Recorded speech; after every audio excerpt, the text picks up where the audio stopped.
Welcome to the Fly Fishing Insider Podcast, where each week we speak with brands, icons, innovators, and trailblazers within the fly fishing industry, exploring both the successes and failures they've encountered along the way to become who they are today.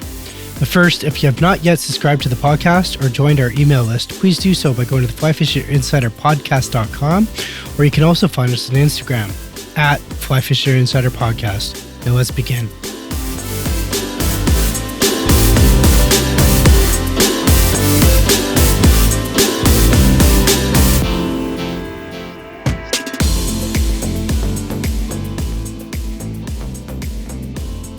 Welcome to the Fly Fishing Insider Podcast. Today our guest is David Mangum, and we're co-hosted from Justin Pickett. Justin, David, welcome to the show, guys.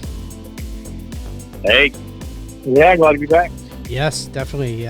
We've done a few of these together. So just a bit of housekeeping really quickly here, and you guys are going to hear this, is we had David on our Scientific Anglers co-partnership series, Guided, and you guys reached out to me and said it was such a great interview and you wanted to learn more, so we brought him back. Justin had listened to that episode as well, so Justin wanted to ask some questions as well specifically. So here we are. Without further ado, David, how's it going, man? Hey, yes, good. Just kind of in the middle of the middle of tarpon season here in Florida. Yeah. So little worn out, a little windy today, but yeah, I love it. So you're back up and running then, just to confirm. I sure am. Been a little bit of dodging some loopholes, or going through some loopholes and dodging some bullets locally with law enforcement and stuff. But yes, I've been making my way to the water. And doing it lawfully. So, yeah. Okay, but now things have kind of opened up, maybe a little early, but yeah, we're fishing. Awesome. So as long as you're not doing high-speed chases, we're good, man. Trying to get to the water. So, not yet. No, that's awesome that you're back up and running and you're doing it safely, no doubt. And things are moving ahead. So, for those that don't know, David, what is your guiding operation, and tell us a bit about it. Yeah, so I live and operate on the panhandle of Florida. I'd say Gaston to Apalachicola is kind of my part of the coast, where myself and several other 9 other guides operate. And, not all of my guides are totally fly fishing. I have some other guys just do light tackle, take mom, dad, and the kids fishing. But they all also know fly fishing. But and several other the guides are skiff and do all fly and light tackle stuff, just like myself. Awesome. Yeah. Justin, you fish that area, have you not? Yeah, I'm down there every year. Actually, a buddy of mine, my buddy, his mom lives down there on St. George Island, and we go down there every year around the first week of June. That's actually where we're still planning on heading down there. We always have this trip planned out, a year in advance. But nice. You stay away from the green boat. I'm telling you, stay away from the green boat. We'll do. but yeah, no, we got a house down there, and now kind of back up. We're just gonna be smart. We're taking all of our own food and things like that. And just not gonna be smart about it. There's a lot of people who are apprehensive still about. And I think there's a lot of apprehension from the people who are residents on the island and stuff like that too. So we're just going to be cognizant of that and just kind of keep to ourselves. Yeah. We still enjoy ourselves. There's still plenty of room on the beach, especially on St. George. It isn't terribly busy, so that's one of the reasons why we go. But but now, we go down there and we fish. It's more of a family trip, but we usually take 2 or 3 mornings out of the week and either go on the beach, or we lay a flat, or take some paddle boards out, or I'm actually going to take the Hog Island down with me this year and pull around a little bit maybe, and just kind of see what happens. I'm down there once a year. There's lots of room and there's lots of places to go, and it's a beautiful area. Oh yeah, plenty of fish.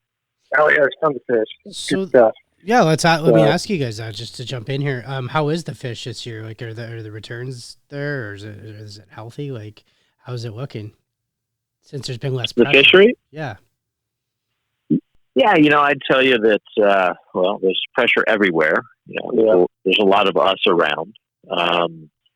But as far as places here in the U.S., I'd say there's not as much pressure here for some of the species as there is other places of the coast where there's more population around. There's not a ton of population right here at the coast, and that's nice. Mm-hmm. But certainly there's pressure for sure. Always is. Yeah. We always see other people out on the water, but the numbers aren't quite the same. It definitely doesn't get the pressure that some other places do that are just more, more known. Like you said, there's more population around it. Okay. Yeah. Those are definitely I'd love to tell you a little story about pressure that was super interesting, and it's part of this COVID thing. A lot of my buddies down in the Keys, I've been keeping in touch with them, checking out how they've been doing and whatnot. And, they kind of closed the Keys off. And unless you owned a house there or whatnot, you had a tough time getting in. And a lot of those guys that were already down there or had places down there, they got to get out on the water with some locals. A few of them, they're locals, people that live there. Mm-hmm. And I've heard story after story of how just after a few weeks of no jet skis and no boats running around, the fish are doing stuff they haven't done in 30 years. Oh, down. Yeah. I've been curious about that. And that's what I was wondering. Incredible stuff. Mm-hmm. That's exactly what I was wondering when I asked about pressure. That's the stuff that it's crazy how like the human impact is there, and it definitely affects the fish. Well, right? And I mean, let's say one fellow that I know that he went out to a super popular bank in the Keys that has a name that everybody that's ever been to the Keys and guided would know. Mm-hmm. And he spent his life going out there. He's about 40 something. Never in his life has he seen like a big group of tarpon daisy chaining out in this place. Well, he saw multiple schools of tarpon daisy chaining, like going under his bow daisy chaining, just completely at ease, untouched. And that's one of many stories that I've heard where things that people have never seen in their lifetime have been going on, and that's pretty telling. And that's only after a few weeks of not getting pressured. So pretty interesting. Yeah, it's very interesting. I mean, I know, there's and even a local story for me, just to get, a few days ago, I went out and there was a park that just reopened, and it's gated and all that stuff, and there's some private access just from a few homes that live near, that are close by that, if somebody's fish they could go, but the likelihood of them being anglers that really understand this fishery and know it like I do are probably slim. But it's a small creek that I fish on, and it gets a lot of pressure mainly from people swimming in the creek and some of the dudes. Yeah. And people will throw a raft out there and just hang out, and that's fine. Mm-hmm. But it's pressure, and it's of course fish aren't going to hang out and stuff like that. But a couple of days after this park reopened, middle of the week, and it still doesn't get that busy during the week. And I went out there, and it's fish galore, and it was crazy. And I'm just continue to keep that to myself. It's a lot of fun. Cool. Yeah, no doubt. Pretty interesting. Pretty interesting what can happen after we don't put our thumbprint on something. So yeah, definitely. It's really cool. I agree with that. So then, David, just to shift back here, then obviously I know we were briefly talking. So here we are. You're starting you're in the middle or beginning, as you mentioned, of your guiding season. I take it everything is slowly starting to open up in Florida. Slowly, rapidly, whatever it is. Like, what do you think the outlook is for you guys, like going forward? Like, what is your plan? What do you want to get out of the rest of the season? Well, honestly, I just want to be safe. Take the people I take fishing. A lot of the people that I fish for tarpon, I've fished for many years. The same people, same dates, and yeah, I just want to, I'd love to be able to feel real confident about them coming down and giving them a big hug and, going out in the water and fishing and not worrying about it, going to the restaurants. But I think there's going to be some apprehension for a while, at least this season still, of course. Yeah. And that's going to last for a while, I think, with everybody everywhere, I would hope. And we'll see how this reopening affects the numbers of people getting sick with this disease and whatnot. But yeah, it's a double-edged sword right now with, they're opening things up and that's great and business happens and myself and my other guides can take people fishing. I just hope it's the right move and we can get through it and, people don't lose their homes because of not work, there's so much to it. So yeah, there's many layers to this. It's not, many layers. There's not one good answer for, it seems like, to any of this, by any means. Yeah, at some point there's going to be a gray area where, okay, we got to stick our heads out of the shell and kind of go, okay, well, we have to start moving back into society and being a little more social with everything. And I think just doing that slowly and smart, instead of just going from 0 to 60. Is the like Friday morning when they open the doors to Walmart. Yeah. Let's not do that. Yeah. On the stimulus payday, right? Yeah, I'm telling you. Yeah. But yeah, was there anything like, this was something I was curious about too. Is there anything that you're doing, like, with your trips and stuff like that you before this would have never thought, would have never worried about? But like when you have a guide trip, is there anything that you're certainly, what's interesting is, these people I've known forever and I trust them and love them and I've taken fishing for so many years, but still, I don't know where you've been. I don't know your contact. You don't know where I've been. So, yeah. It's a little bit like, hey, kind of air fist bump and, you slide your rod in the rod rack on the side of the boat. You bring your own little soft cooler with your drinks. And yeah, we just try to minimize, any contact. And it's just out of respect for each other, like I know that person intimately, but I haven't been with them and I don't know where they've been. So, and I think it goes both ways. And, it's funny because it's a little bit of a strange space to be in because you know that person in half for so long, but, and there's definitely a little bit of like, oh, this thing's not going to get me or but I'm still like, well, why not? Let's just play it safe, And yeah, I definitely have seen where a lot of people are just, oh, that's silly, or let's not do that, or it's not cool, or you know what I mean. I've definitely seen some of that. Yeah, exactly. Yeah, I don't give a fuck. I'm doing it. So well, I hear you, man. I appreciate it. I have a daughter. Yeah, but I appreciate it. That's how we actually stop this. Things getting around. So for sure. That's right. That's how that apprehension and that little bit of gray area. That's like, let's be careful, and not worry about is this cool or not cool or whatever. Let's just be smart. And it's easy to do. It's a little strange, but let's just do it. You look a lot stupider with a ventilator hosing coming out of your trach, right? Like it's not 100%, right. As I'm, you look a lot worse if you're freaking dead.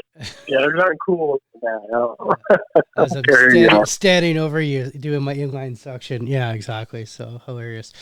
You know what? Dude, so there is some challenges and stuff like that. But has there been any good in this break for you guys? Like I know for myself, and I know like for our brand and stuff, I mean we've crushed blogs, we've done more stuff like that, we found different ways to promote our partnerships and stuff with people, so it's been kind of cool in that regard. Have you guys grown or done anything or special projects or I don't know, made movies, anything like that at all during this time? Justin, you want to answer that one and I'll come in after you? Oh, is that meant for me? Sure. Then I'll answer. So yeah, let's do it for David. And then... Yeah, I'll just tell you that I've cleaned every closet every facet of every piece of my house twice. Yeah. I have addressed and done projects you wouldn't believe to the nth degree. Yeah. I've loved hanging with my girls. I've also been driven crazy by them, and can't wait to get on the water. And then the opposite occurs again, where I can't wait to be with them. But lots of great stuff. But certainly more home time than I'm used to. I have trouble sitting still, and I always have to do something or have to have something going on. 20 different things going on is where I'm comfortable, whether it's projects, phones ringing, crazy stuff's going on. Like, that's where I operate best. And it's been very difficult for me not to have that happening as much. So, I don't know if that's my answer. I'm right there with you. I think we all are. The whole idle hand thing is, you're not as busy as you used to.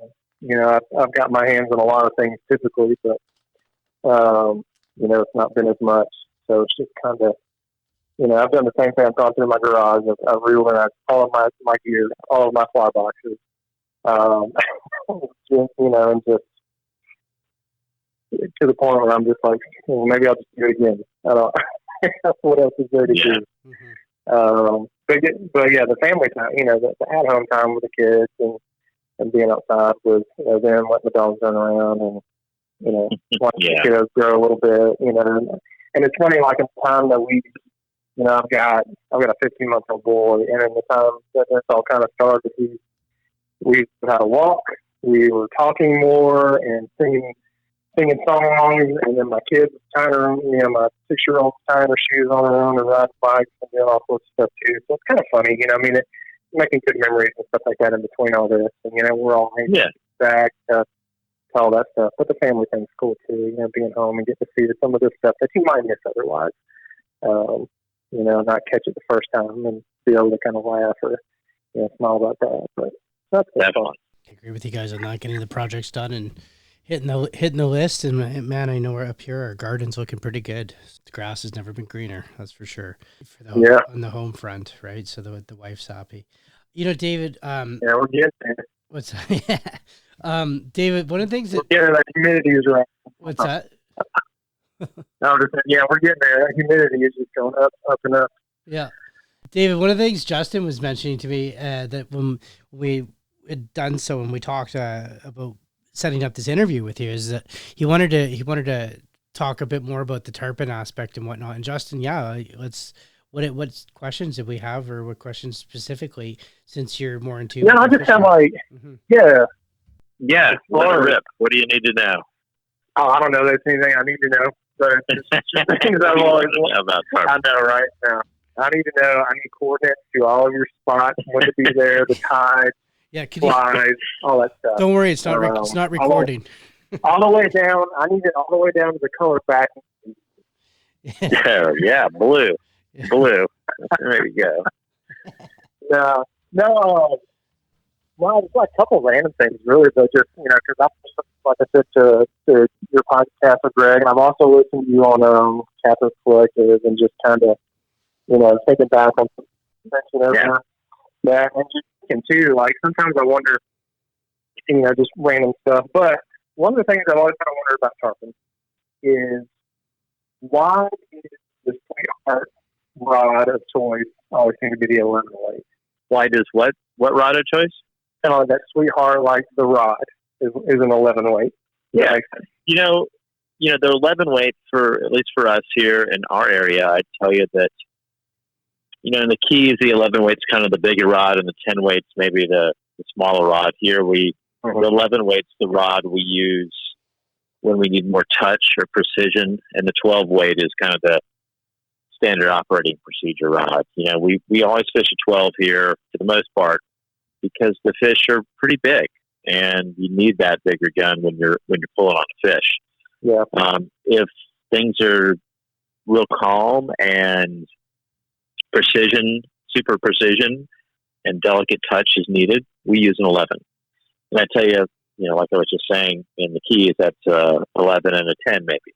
Because I'd tell you, overall, the fish in the Keys are a little bit smaller in general. So, yeah. So we use a lot of 12s. Gotcha. Okay. So you're fishing, around the Panhandle, we got bigger fish. Is there For sure. just more female, or how'd that work out?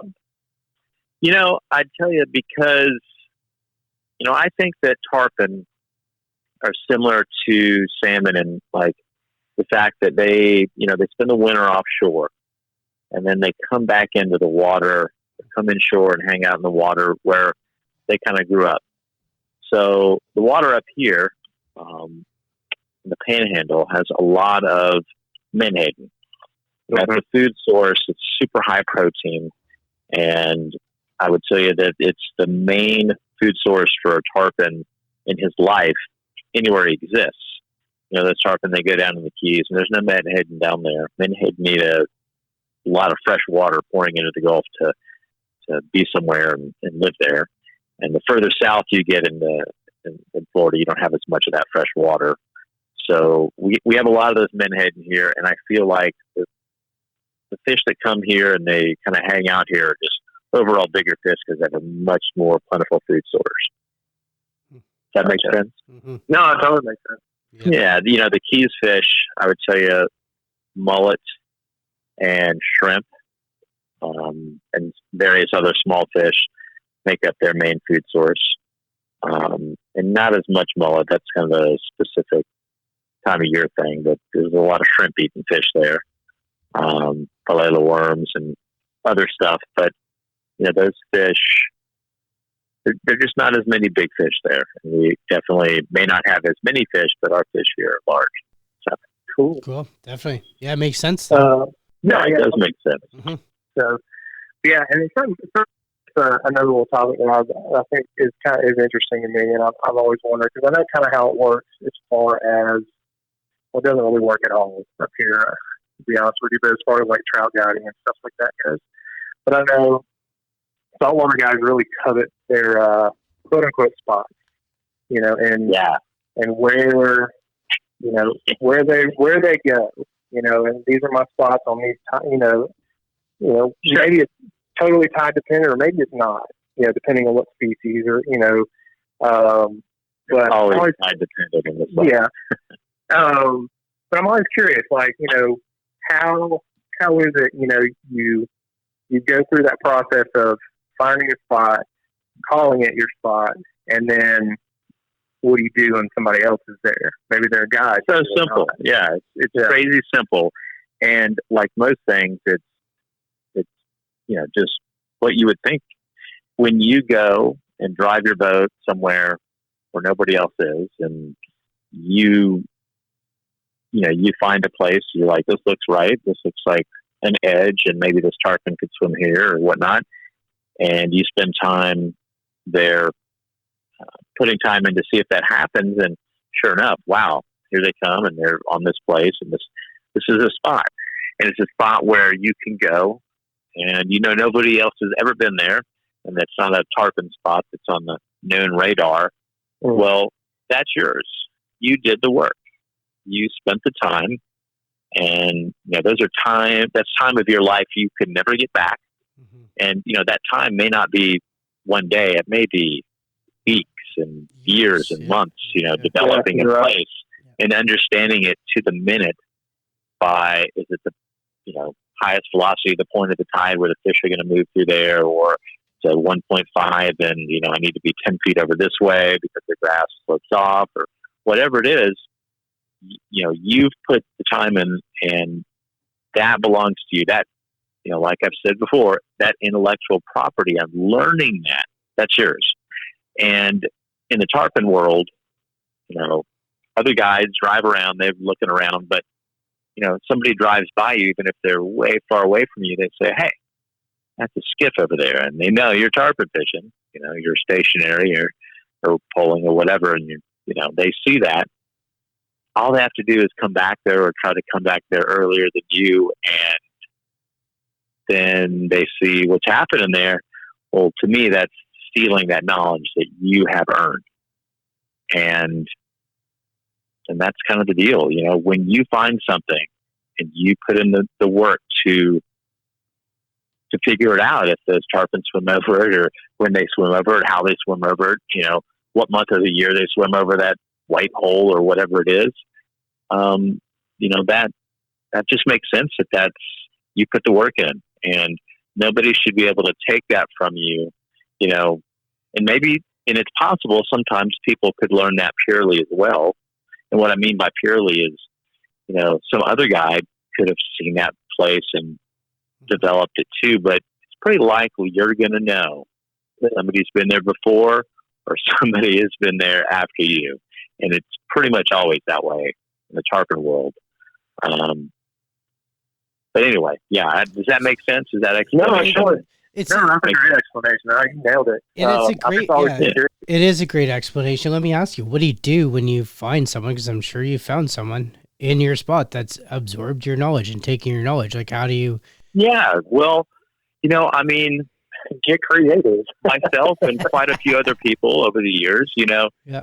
You kind of go to war with it, because the second you allow it to happen, the other person or persons or just the general public will say, all I need to do is be here first. Yeah. Get up earlier or whatever. And that is bullshit to me. Okay. Yeah. So, you know, and of course the person that doesn't want to earn it or didn't earn it has his explanation or reason why it should be okay, but it's just not, you know. Have you ever let it fly just because because of the tides or the conditions that those fish are going to be there? So like, hey, you go ahead and go fish that. Of course. Yeah. Yeah. Plenty. Yeah. It doesn't matter. You know, but if I come back and I know it's the right time. So, you know, there's several ways to handle it. Mm-hmm. You know, in my youth, when I was younger, I'd freak out and yell and scream and like, let's go to the shore, let's go to the boat ramp, whatever. And I've been in fights about it. And yeah, you know, these days there's a simple way to handle it. Yeah. And because you can get in trouble by starting a conflict on the water. So anyway, I kind of know the ins and outs of what you can do and what you can't. Yeah. And the reality is, you know, these days I kind of will just pull up real slow to somebody and say, hi, I need to be right here. I think you know that, or, you know, whatever. Mm-hmm. And need to get in here. And very often it's like, oh, hey, cool. No problem. All right. You know? Well, that's good. So, okay. Yeah. And then, you know, if there's, they know they got caught.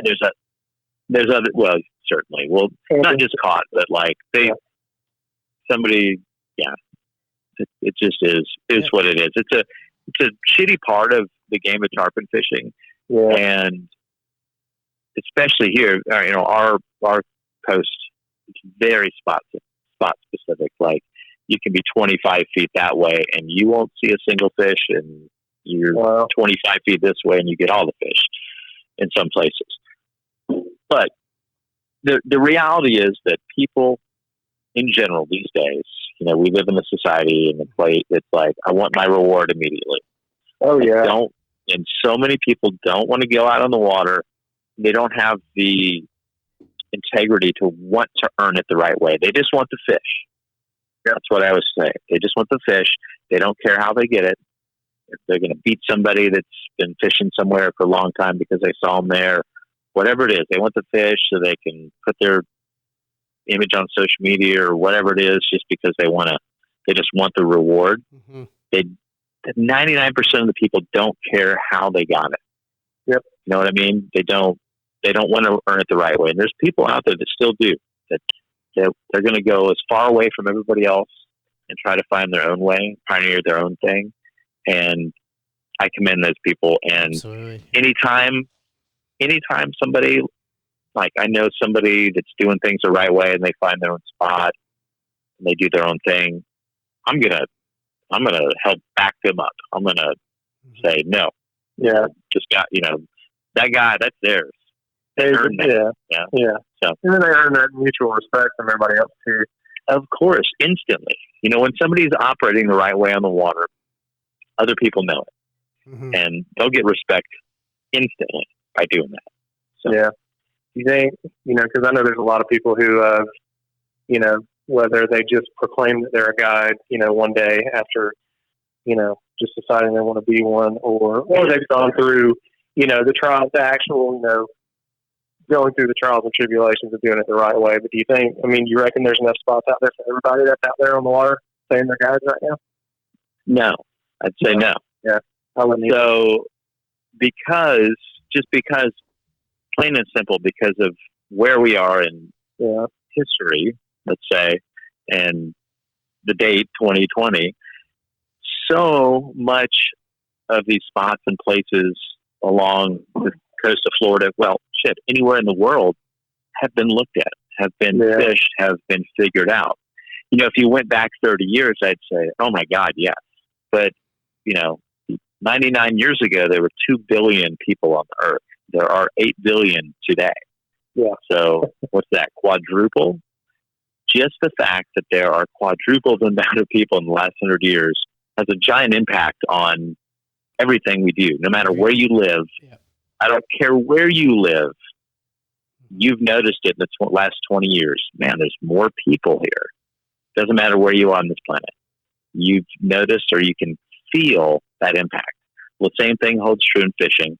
And just based on history that, if let's say you're a brand new guide and you come to the Panhandle of Florida and you launch your boat and man, I'm going to give this a shot. You cannot drive around and learn these places to fish for tarpon in a pure way. There's somebody there any and every day a tarpon could ever swim over that spot. It's just how it is. Yeah. So you can't see that place and learn it in the right way. Does that make sense? Yeah. No, it does. You're right. It's just impossible to do at this point. Yeah. It's manipulated to some way. Yeah, so the only way to do it these days is to figure out a way in a different way, or fight tooth and nail. You better be a fucking martial arts, cage fighting guy if you want to be a guide these days and try to take the spots from the rest of the people. It's just the truth. That's literally what I was just going to ask. Is a new guide accepted amongst the other guides and captains down there?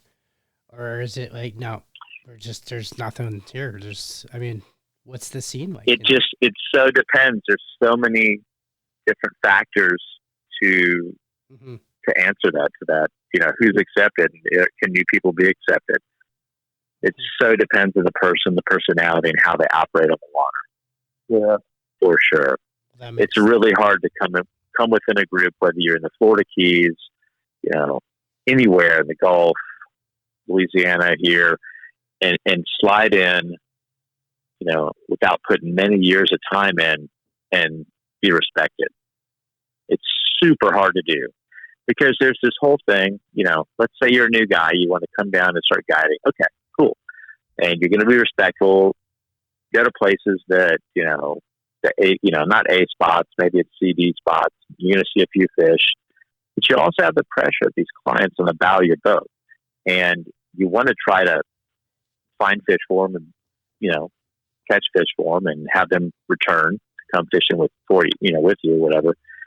So that pressure puts you in a place where you want to go to those other spots and beat the other guides there. And, it's a really strange thing how the whole thing comes about, but that pressure will lead those guys to making moves that aren't the best moves, that are question their integrity.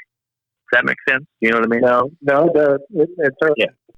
Even though they don't intend to initially do that, but I get you, right? Eventually you just that's right. You wear down. That's right. You wear down. Kind of like start out that way. But yeah, it's a lot like politics. I tell you that the young politician, he gets in because he wants to make some changes in the world that are really good, but he learns after many years the only way he can make changes is if he compromises.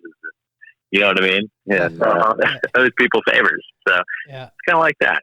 And it's one little compromise after another that there you go turns into a fiasco. Yeah, but what more of the human condition than anything. So yeah, it is. You're right. But now, while we're touching on clients and people who don't want to work for it, one thing I've always been curious about, and I know it had to happen, but you get you book some clients, you take them out, you guys go fishing, you guys catch some fish, and then, I don't know, a couple of days, maybe next year you roll up on one of your spots and there's your client. Does that ever happen? As blatant as that,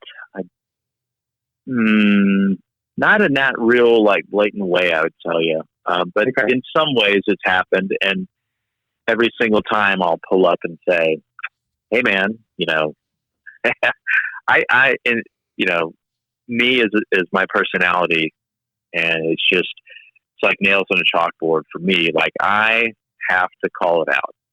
Yeah. My wife will tell you, anybody that knows me will tell you, like, it's something that I cannot help but do, and it's got me in a lot of trouble over the years. It's probably done worse for me than it has positive, but if something like that happens, I cannot let it go.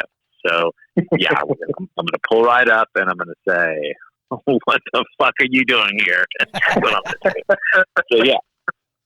Because I know there's got to be, you know, of all the guys and stuff, that's had to have happened. I've always wondered, you know, there's got to be some people who are just, yeah, I'm going to put that guy at mark spots on my phone, or, you know what I mean? And, you know, I mean, and honestly, you smell that 100 miles away usually. and you find, you can smell that on the phone before you ever take somebody fishing. Can you really? You could say. Honest to God, like the lady that works for our guide service, that books the trips for all the other guides, can smell it 100 miles away. That's awesome. It's interesting. It's typically. I'm sure it's quite. I tell you, the guy. Yeah, it is. Yeah, and the guy that has the intellect that thinks that's okay is not, you know, somebody that understands how to hide it. That, you know what I mean? Yeah. No, typically that guy. Yeah, he's like asking stuff. You're just like, what? Yeah. Typically, it's not a real. Yeah, the rocket scientists don't try to do that usually. So I'll just say that, if anyone's listening and there's that guy, do not be going to Dave guiding. He just won't get far. It's you know, and you certainly smell it out on if it happens on the boat. And certainly I've asked on the boat many times. So, Bob, do you have a boat? You know, and certainly we know when they're local, and our guard hairs are up if they're local. We rarely fish any local people, just with the entire guide service. And we vet that person before we take them fishing. We vet it for sure. You know, hey, do you have a boat? Is this just to try to figure out where the fish are and go yourself? We have no problem asking it, and no guide should ever have a problem asking that question. It's just it's your business. So And, you know, agree. it's and of course they're like, no, of course not. So okay, cool, right on, just move on. Yeah. Cool. Anyhow, that's crazy. So got to protect your livelihood, man. Yeah, because there's a lot of people out there. Intellectual property that years, so for sure. David, what else you got going on? You said you always got all these projects going on earlier on in the podcast. What else do you got going on that you could share with us? You know, photography projects, video projects, daughter and wife projects, of course. Like, that's a big one. There's lots of different things that happen and that I do. You know, photography, I don't know how to define how much I've done that in the last few years, but a lot. It's a big part of my income these days. Well, you did the book, right? You did the book. You did the book with Yeti, is that right? Say that again. You did the book with Yeti. Yeah, just did that book with Yeti. That was a big project. Yeah, about a 1.5 year project. It's always something like that happening where, you know, just different stuff happening. Yeah, lots of projects. So cool. A lot of them involve the video or photo. So what do you? Go ahead, Justin. No, I was just going to say you did a great job with it. I know I've followed some of your stuff for several years. Just when I guess it was probably really when shallow water really got going. I noticed you were doing a lot of video and photography along with your guys. You know, obviously with your guide trips and stuff like that. I thought that was really cool. You know, you got somebody up there who's proficient with a camera. You know, getting shot. You know, these awesome shots of tarpon and, you know, redfish eating on top, and these, you know, schooling redfish. Yeah, you know, it's just really neat. You know, because you don't see that all the time. Yeah, you know, that the whole that whole thing kind of started with a way to, I saw it as a way to kind of market the guide service and show people, it felt obvious to me that, if you showed, let's say, the redfish eating something on top, well, if I'm able to capture that with my camera or video camera, well, obviously, if you're standing on the front of my boat, I can put you in that position. So it was a pretty obvious marketing tool to say, hey, let's go fishing. And here's what we might encounter when you're fishing. May not be every time, but, here's something that we might see if we go fishing. So I started a long time back doing that and really got into doing that. I'd rather go try to capture some of that than catch fish anymore. Ask any and all of my guides, I'm always harassing them if the weather looks pretty. Let's go get on the water and bring in my camera. I don't care about casting and catching the fish. I want to capture the image or the clip. So. It's funny how that flips sometimes, because like I'm kind of there a lot, or I go, I do some guiding up here in North Georgia for trout and things like that, and then even going with buddies of mine when I go fishing, camera's always in my pack, and I don't care who catches the fish. I just want cool, I want photos of that, I want photos of it. I want photos of the fight, and I want to catch that cool picture. Shoal bass coming up and slamming a popper or something like that. You know what I mean? It's just fun. Yeah, you kind of got to get dedicated to capturing that as opposed to the fishing part. Exactly. And I'm in between. And that's kind of where I feel like I've excelled over the years. I'm totally okay putting the rod down. Okay with it. Do you have any tips for like how to take solo pictures, David? I'm still struggling with that one. Solo pictures? Yeah. No. I always I don't know. That's a tough one. I don't fish in one hand, camera in the other. How do you do it? The selfie. I think they're still selfie sticks, right? A little easier for trout anglers. Maybe. If you're wading and walking, a stream or something like that, you can just take a little, a little tripod with you, and just pop it up on the bank and just have it run, while you're fishing. And you're only going to get that one angle, but and then you've got your GoPros and stuff like that you can wear, everywhere. And get maybe you don't care what you look like. I hear you. No, that's good. It's just I always struggle with that on the boat, so for sure. A friend. That's my advice. Take a friend. Oh, sometimes you got to get away from them all. Sometimes you got to get away from them all. So. Those are days where that's good not to have all that mess with you. Yeah. You just need a good day like that. I hear you. No. So what else we got for Tarpon? What else do you have what else do we want to ask Tarpon for? I guess one of the probably one of the other maybe last questions we have. What it is kind of more along the lines of conservation, but we'll specify Tarpon. Yeah. Okay. But what would you say the Tarpon's biggest threat is right now? I know there's a lot. Maybe there's a ton. I'd say typically 3 things. All right, I'd give you my three biggest. Depletion of menhaden in the Gulf of Mexico. A company called Omega Protein. They've been pulling them out in giant quantities for a long time, mostly in the mouth of the Mississippi. Every tarpon in the Caribbean basin, most every tarpon ends up on the west side of the mouth of the Mississippi late summer. That's their destination after they spawn. And there's hundreds of miles of biomass of menhaden over there. Maybe not hundreds, but there's giant mass of menhaden. There's fish, feed. And they feed enough so that they can go offshore, kind of get hypothermic and just like lay on the bottom as the water cools until the water warms in the spring. And those menhaden that they take, these companies do these huge purse seines, and they use it for all sorts of stuff.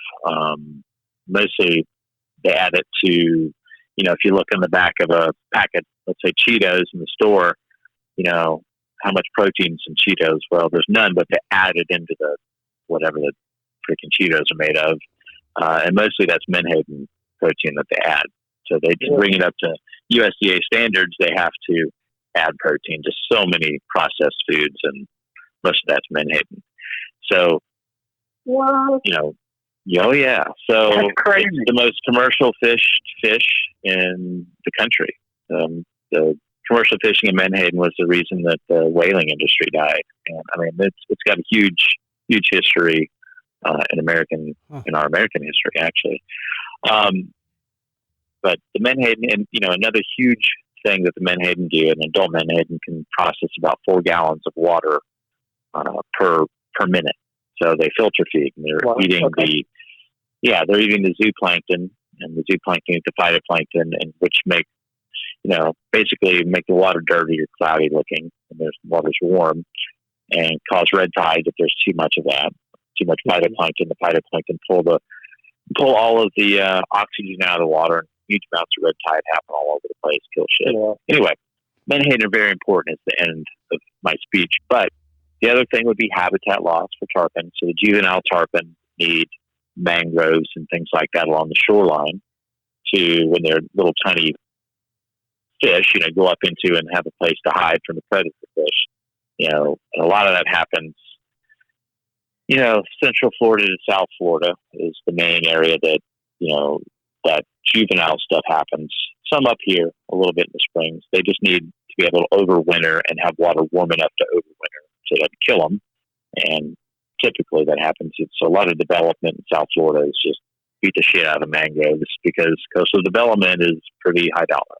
So, the Everglades, super important. So, and the other thing is just water, water quality and water coming out of all the places it's supposed to come out of into the Gulf of Mexico. Salt water has to have fresh water coming into it. It's the start of the whole thing. So decayed plant matter comes down the river. The phytoplankton eat that decayed plant matter. The zooplankton eat the phytoplankton. The bait fish all eat the zooplankton, and et cetera. All the predator fish eat the bait fish. Anytime you've ever seen, or anybody has ever seen, it's just this, you have to have the fresh water coming down and leaching into salt water for all this to happen, And, the main vein, and one of the main things that you see is the Mississippi. So when that water is depleted coming out of these veins going into the Gulf or wherever they bleed into salt water, then not as much biomass occurs, and just everything kind of is depleted. So those are the 3 things I'd tell you that are super important: tarpon and any game fish. Stripers on the East Coast, tarpon down south, and here redfish. They all depend on that flow of fresh water. Yeah, I know that's always, there's always a big fight, and has been for a long time between Florida and Georgia about the Chattahoochee and how much water flows into the there is, yes. Into that river system, what flows into Apalachicola, that's gone on forever. There always seems to be some kind of water war going on. There is, that's kind of ongoing. It was, there's some court stuff a few years ago, but, the main, interesting about that, what you just mentioned, is the main reason that water doesn't make it to the coast is evaporation. So between Georgia and the coast here, where that water goes into the Gulf here, Apalachicola, is tons of agricultural land has a farm pond on it. Yeah. So that farm pond pumps water out of the river. So you can imagine the surface area where it used to just be a skinny river coming to the coast to, disperse zillions of gallons from that river to a wider surface area pond, and evaporation happens, and that's the main reason that water is depleted. You wouldn't have thought it, but that's the reason. So there's big reservoirs too, damming up rivers and reservoirs. Interesting story about that. I've been down to Argentina, a handful of times on various trips, and one of the big things that they talked about, a long time ago, before they really had these large reservoirs down there on some of these big river systems, they didn't have. We had, let me back up a little bit. There was a night we had a hellacious storm. It was insane, and they talked about how they didn't used to have storms like that until they had these large reservoirs that were, dam and rivers, and they created these large reservoirs for drinking water and whatnot, for all these agricultural reasons, and it actually changed their weather according to them. And I thought that was really interesting. And yeah, there's probably more evaporation happening for sure. Mm-hmm. So that's interesting to bring that up, because you don't think about that at all. You're right. You just assume that somebody else is consuming more than what they need, or yeah, and it's always multifaceted. It's never one thing. Yeah. You know what, David, on that note, and on everything that you're doing, before I let you go, I want to ask you, what are some final words you got? I don't know. Final words of wisdom. I don't know. I think that it doesn't always have to be wisdom on this show. Yeah, I'm pretty cynical, so that's a hard one. Gosh, I think that it's screwed up as the world is, and we're making it. I think we can all do a little bit. Whether that's like one less plastic bottle, or one less plastic bag at the grocery store. I always get paper, or just little tiny things. I mean, as stupid as it sounds, it does make a difference. And it's not stupid. I don't know. You just know you're doing the right shit. Yeah. You enjoy the outdoors and like it. Like, try to do little things, because I know you're not going to start driving a car or using gas and all that shit. But I don't know. Just do what you can. Yeah. Reasonable. Be reasonable. Respect it and take care of it. So it'll be there. The next time. That's one thing I get frustrated. With is finding beer cans and just stupid stuff on the river. Like it's ridiculous. Whole campsites that are just ruined with trash because somebody was just too lazy to just take their own trash out of the campsite. I say we shoot those folks. See, we don't need. There's a special place for them. There really is. Yeah. Well, let's send them there. So I think I'm gonna get a sticker that says "Stop being douchey and pick up your shit." You know what I mean? Like, it's just that's the. So we're gonna have to start that campaign, man. Like, seriously, just pick it up. It takes 2 seconds. So that would be great. I mean, you can find you a sticker, and you could just if you find somebody that's doing it, slap it on their tailgate or something. Yeah, I hear you. Do what you should do, right? Yeah. If everybody did that, wow, the world would be pretty cool. Oh man, it'd be so less complicated. No, for sure. David, before I let you go, not really within our human characters. No, but yeah. Before I let you go, what do you got? Any last things? Yeah, where are you located? Not physically on the internet. Shallowwaterexpeditions.com. Perfect. Instagram? Yeah, the same. Shallow Water Expeditions at Shallow Water Expeditions. Awesome, guys. I'm gonna make sure. Come say hi. Check out our photos and whatever. Give them a like. Give them a like. Ask them a question. Ask them for the waypoints. Figure it out. So. That's right. Yeah. Any questions you have about Tarpon, just type them out and throw them my way. I'll answer within minutes. There you are. So, which is true. Especially GPS coordinates. It's been great talking to you guys. Definitely. Thanks for having me. I want to thank you, David. Yeah, man, absolutely. Yeah, for sure. And Justin, thank you as well. So, all right, guys, I'll let you go, and I'm going to make sure I put all the details in the show notes. So, thanks, guys. All right, guys. Well, be safe out there, and let's get through this crazy time. Thanks. Absolutely, man. Take it easy. Awesome. Thanks. All right. Bye. You've been listening to the Fly Fishing Insider podcast. If you like this podcast episode, please let us know. Leave a review and subscribe to the show on your favorite podcast listening platform.